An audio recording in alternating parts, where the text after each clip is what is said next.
বন্ধুরা, তোমাদের আগেই তো বললাম যে রাত্রেবেলা আমাদের লুচি তরকারি হচ্ছে।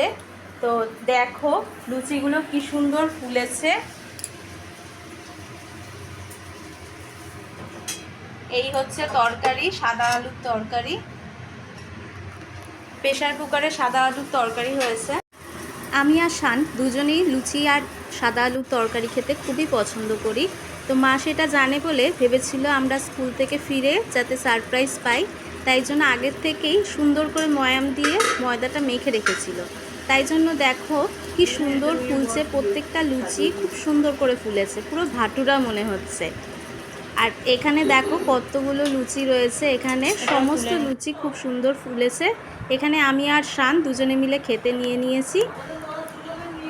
খুব সুন্দর খেতে হয়েছিল। সাদা আলুর তরকারি প্রেশার কুকারে করতেও খুব ভালো, তাড়াতাড়ি সহজে হয়ে যায় আর খেতেও খুব টেস্টি।